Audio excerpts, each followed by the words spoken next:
In this lesson, I'm going to help you understand how to calculate the mean, median, mode, and range, and I'm going to show you an easy way to remember it. And it's a quick video, and just stick around for the entire thing and you'll be able to master this easily. So if we have a data set of all these numbers, and we have to calculate the mean, median, mode, and range.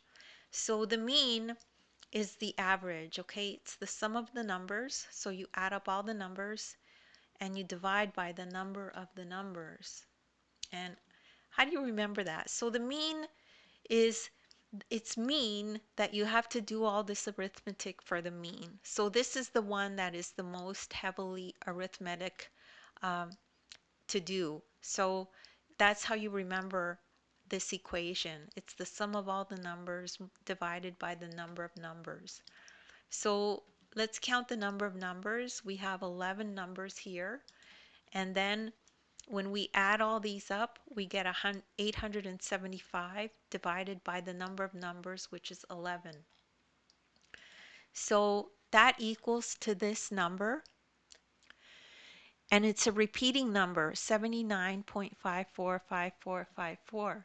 So how you write that is like this, 79.54, and you put a bar on top, it means that's repeating. So now let's move on to the median.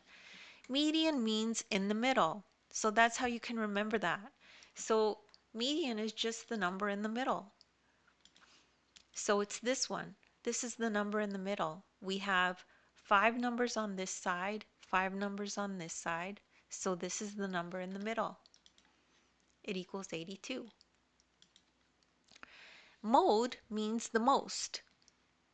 So you can just remember mode, most. Mode is the most. So the number that appears the most. So 82 here appears the most. So that's the mode, 82.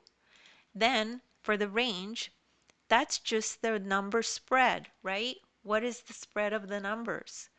How far apart are the numbers? So that just means the largest number minus the smallest number. So this is the smallest number, this is the largest. So when you do the subtraction, 95 minus 63, it equals 32. And that's it. That's the quick way to remember mean, median, mode, and range. So don't worry if you don't get that right away. You could just rewatch the video as well. Take a look at the description. There's links there to other videos that are similar. As well, you could download the ebook. In the ebook, there's a link to this video, and you could follow along in the ebook as you watch the video. Thank you so much for listening, and please make sure to like and subscribe.